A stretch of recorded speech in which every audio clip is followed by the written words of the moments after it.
Hey guys, Brandon here, coming back at you with another fly tying tutorial from True Fly Supply. In this month's supply drop, the fly tying supply drop, we gave out the dragon tail fly and everything to tie it. So here we go, we're just going to jump right in. I'm going to show you how to tie this tasty little treat. First we're going to start off with our hook in the vise, and we're going to take one of these dragon tails here, and you're going to use this in the sense that like it tapers out this way, so that it would be tied in this way. And so what we're gonna do is we want this to be tied in right about, kind of just giving you a little bit of a gap right here. So what I always do is I always hold it as I get my thread started. That way I can just kind of do 2 steps in one here.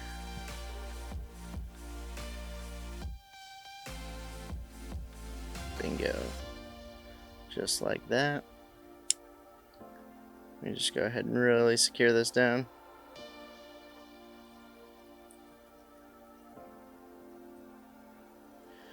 Perfect. Perfect, perfect. We're just going to go ahead and trim off our excess. Alright, and one of the things that really helps for this fly is if you have just an empty pen, without the insert here. And that's just going to help you push materials back onto the hook. So the next thing we're going to grab here is our bucktail. Just grab me a chunk here. And you want a pretty generous helping of the bucktail whenever you're working on this. This fly is going to use a ton of materials. We're going to take off our section of bucktail here. I always go ahead and hold it like this and then kind of flick it so that way the smaller fibers come out of there, the ones that we don't want. And we're actually going to tie this in backwards, so to speak. So we're going to tie it in just like this. Just go ahead and grab it. Make sure it's really locked into place there. Just like that. I always try and tuck that dragon tail off to the side there so that way it's not driving me nuts. And then we're going to just take our pin here and we're just going to force all of that material back.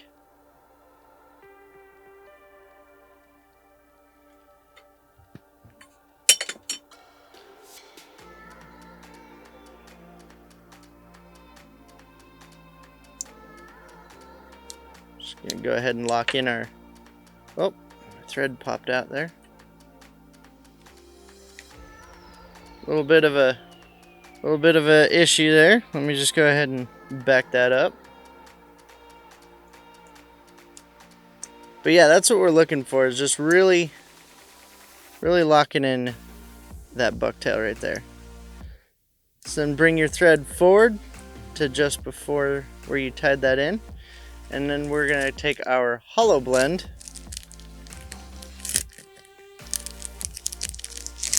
I'm going to grab that. And we're going to take a generous chunk out of this as well. Probably going to go ahead and take,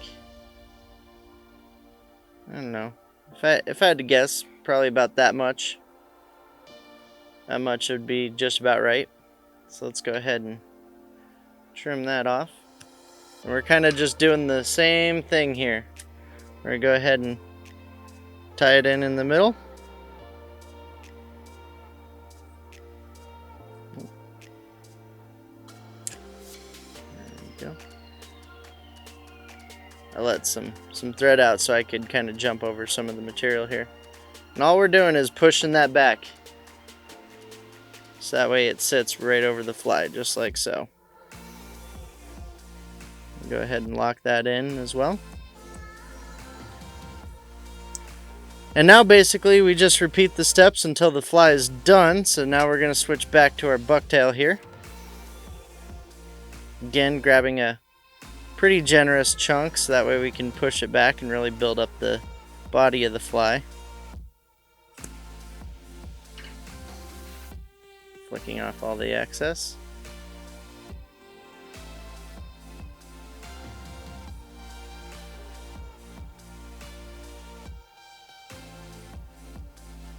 And when tying in this second bit, I always try to get this back as far as possible up to where you butted in that last bit, so that way when you do push it over with the pin that I have seemed to have lost, here it is, when you go to push it back, it helps kind of hold all of those fibers out and kind of allows it to build up a bigger body, as you can see, like right there. So let's go ahead and I'm going to go ahead and put the pin back over it just to kind of help me grab everything again.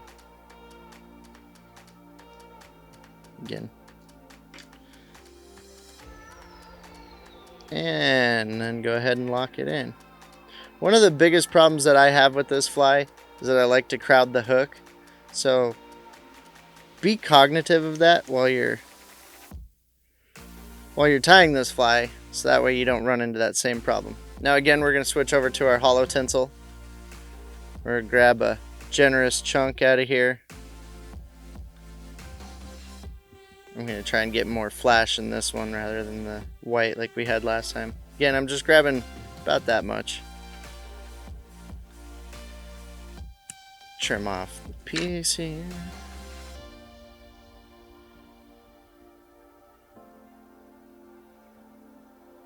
Let's see here, just want to make sure I'm trying to tie it in the middle as possible.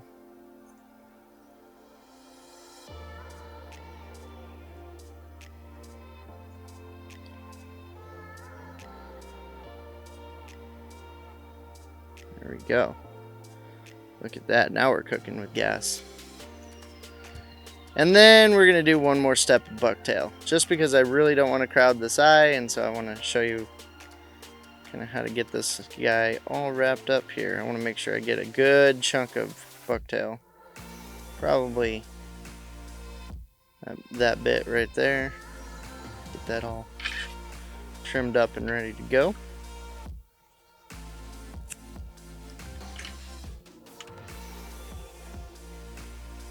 Knock out all the little fibers like I like to do. Every once in a while I'll do like a light stack in my hand.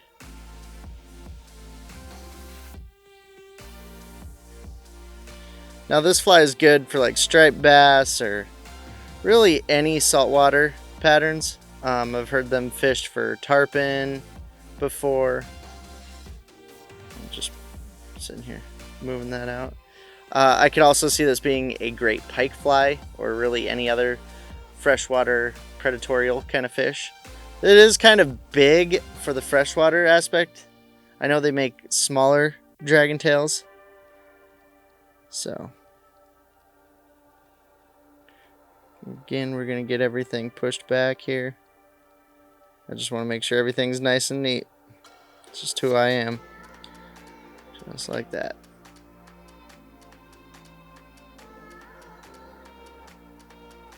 Alright. There we go. And so I'm just going to build up this thread here now. Just that way I can clean this up.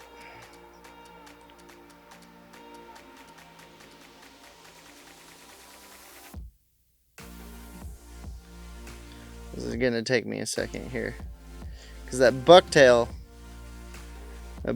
gets a little crazy as far as that bump that it makes when you fold it back over on itself. So what we're trying to do is smooth out that bump, if you will, so that way the front of the hook here really looks good. There we go. There we go. Now we're getting there. And what I'm going to do with this part right here is I'm going to put stick-on eyes anyways. So I'm just going to throw some half hitches in there. Normally I do whip finishes, but for a fly like this where I'm going to be really gluing in the front of the hook, I'm not as concerned. Alright, let's go ahead and trim that off. Now for the next step, what we're going to do is we're going to grab our holographic eyes here. Our stick-on eyes, if you will. You should have got yours in your pack. And we're just going to go ahead and loosely stick them on the side here. And then I'm going to flip it over and do the same on the other side. And these are just little sticker eyes for right now. But what we're going to do is you can either glue these on with your head cement by just adding, you know, a little bit of head cement on there, and that'll really lock them in. But what I'm actually going to do is I am going to use my UV kit right here and just fully encase them in some UV, since I'm going to be using this in saltwater applications. So I'm just going to use that, use the tip of the applicator here to really just spread it around.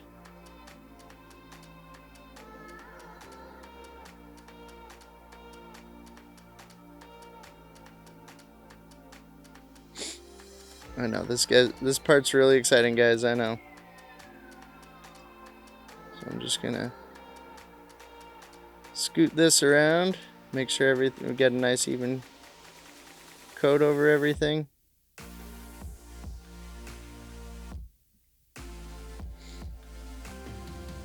Perfect, just like that. Getting a little bit of running. So this is where having a rotary vise really comes in handy for parts like this here.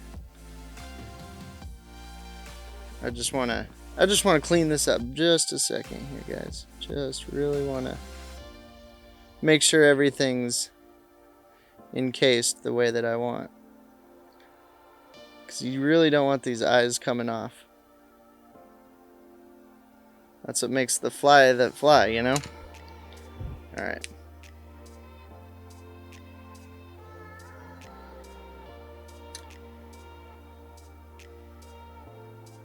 Just really, there we go. Just wanted to unlock my vise a little bit more. Really get that UV in there covered. So anyways, guys, thanks for checking this out. This is the dragon tail fly, which was the August fly tying supply drop from True Fly Supply. Head on over to our site, that's trueflysupply.com. Hit the subscriptions button to take a look at all of our supply drops, including this one. Sign up and get your monthly goodness today. So thank you guys for stopping by and checking out how to tie the dragon tail.